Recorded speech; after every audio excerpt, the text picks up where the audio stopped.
Deuxième et second thème passionnant. En Ontario, au Canada, vous avez un étudiant qui a été chassé de son école, Mathieu, une école catholique, pour avoir affirmé qu'à son avis, il n'y avait que deux sexes. Et qu'il n'était pas possible en fait d'en changer. La nouvelle fait en ce moment le tour du monde.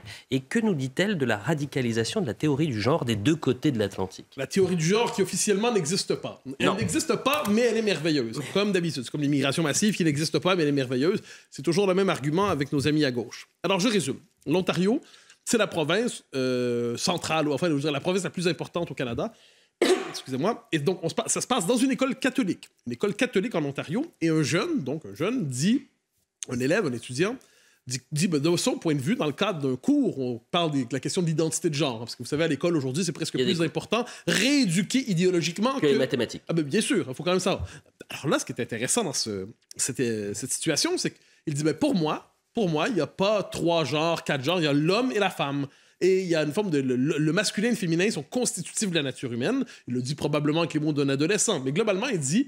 Ça se pose aussi sur la question des toilettes, hein, parce que c'est une question importante en Amérique du Nord. Si vous êtes un homme, mais vous vous identifiez comme femme, est-ce que vous avez le droit d'aller justement dans les vestiaires des femmes? Est-ce que vous avez le droit d'aller dans une prison pour femmes, si vous allez en prison? Ou est-ce que vous avez le droit, si vous êtes un homme qui s'identifie comme femme et que vous avez été battu ou par votre conjoint ou votre conjointe, qu'en sais-je, est-ce que vous avez le droit d'aller dans un refuge de femmes battues? Eh bien, plusieurs disent oui, au nom justement de l'ouverture à la transidentité. Quoi qu'il en soit, pour avoir dit cela dans son école catholique, il en est chassé. Et lorsqu'il veut revenir, il revient et on l'accueille avec un policier. C'est quand même assez particulier. Et là, on dit la chose suivante. Mais si vous voulez véritablement revenir à l'école, mon jeune ami, eh bien, vous devez premièrement abjurer votre foi en l'existence de la dualité sexuelle et vous ne devez plus participer dans les salles de classe où il y a des élèves transgenres qui se sentent blessés par votre présence. Alors, ça va encore un peu plus loin.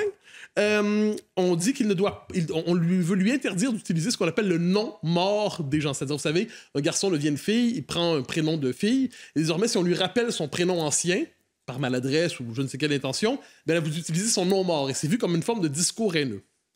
Alors, vous me direz, c'est lunaire, c'est loufoque, ça se passe au Canada. Le Canada, c'est le Wokistan. Le Canada, c'est Trudeauland. Le Canada, ça ne nous intéresse pas. Or, le problème, c'est que ce qui se passe là-bas traverse assez rapidement l'Atlantique. Et qu'est-ce qui se joue derrière ça? Je le redis, parce qu'on doit le rappeler sans cesse. C'est la fameuse théorie du genre. La théorie du genre qui considère que le masculin et le féminin sont des constructions sociales arbitraires, qu'il faut déconstruire et déconstruire, avec cette idée qu'on va trouver ensuite la fluidité identitaire et chacun pourra désormais s'identifier comme il le souhaite. On va queer, homme, femme, homme trans, femme trans, homme cisgenre, tout un vocabulaire. Et si vous tenez au masculin et au féminin, alors là, vous êtes réactionnaire parce que vous tenez à des catégories sociales qui enfermeraient les gens et empêcheraient la diversité d'éclore.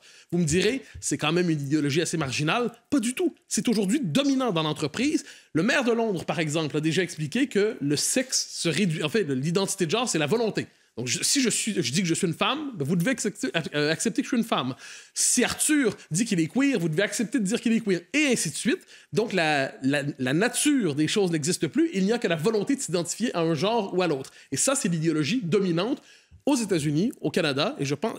dans l'Union européenne, on en parlait, et ça traverse l'Atlantique. Oui, justement, il existe 5812 km entre Paris et Ontario, mais vous m'inquiétez un peu. Vous dites qu'un tel événement pourrait arriver en Europe. Ah ah! Mais c'est déjà arrivé, cher ami. C'est déjà arrivé dans quelles circonstances? En Irlande, je pense qu'il y a quelques mois à peine, un professeur annonce dans une école qu'il ne veut pas utiliser, lui, les pronoms, les nouveaux pronoms. Vous savez, il, elle, mais là, il y a yel, ol, yul, et il y en a plusieurs ensuite.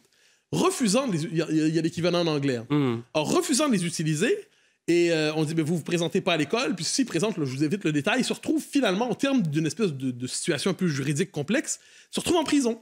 Donc, c'est comme si autour de la question de la théorie dite du genre, on voit se dessiner le nouveau visage du prisonnier politique. Ça va plus loin. Ne pas utiliser les bons pronoms, dont je vous disais, c'est vu aujourd'hui comme une forme de discours haineux. Je vous annonce ce qui va se passer dans quelques années. Hein. Vous me direz là-dessus, je ne suis pas original, je vois simplement le déroulé des choses. Il y a l'écriture inclusive. On voit tous s'imposer l'écriture inclusive. On va arriver bientôt dans un moment où ceux qui refuseront dans une organisation qui adopte l'écriture inclusive, si vous refusez d'adopter l'écriture inclusive, vous serez identifié comme réactionnaire, probablement comme facho, assurément comme haineux, et vous serez probablement viré, parce qu'on verra là-dedans un refus, justement, d'accepter la figure de la diversité autour de vous. Et ça va encore plus loin.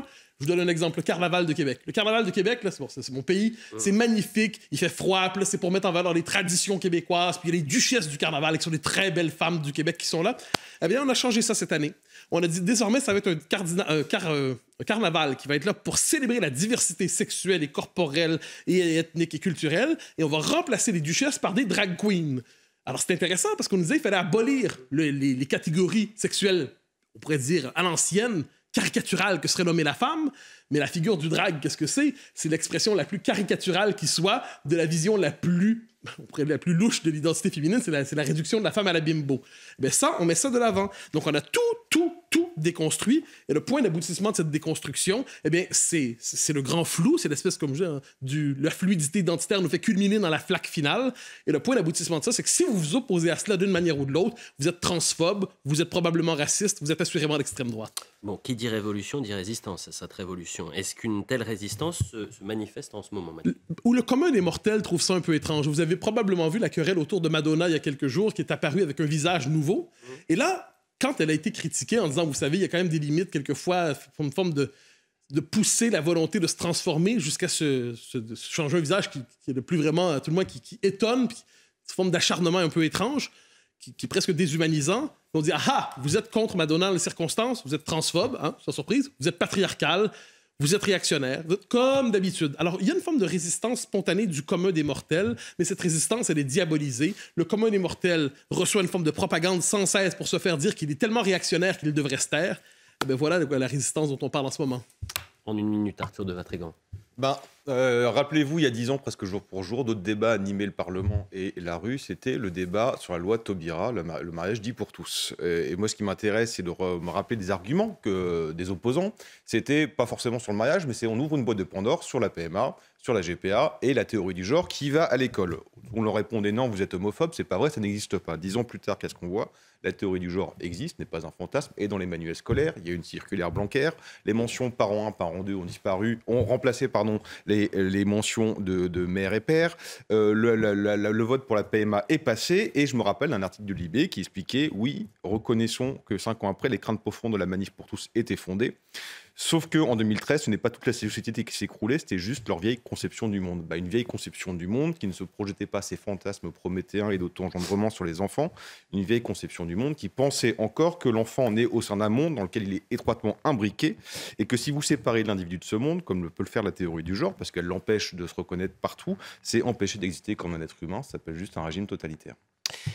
La publicité. J'ai le droit de le dire, dans un instant, vous recevez un homme. Oui, bien sûr, à tout le monde, on verra avec lui s'il s'identifie comme tel. Franz-Olivier Je ne voudrais Gisbert. pas le mégenrer. Yel, un grand journaliste. Oui, un grand écrivain. Et comme vous aussi, cher Yel.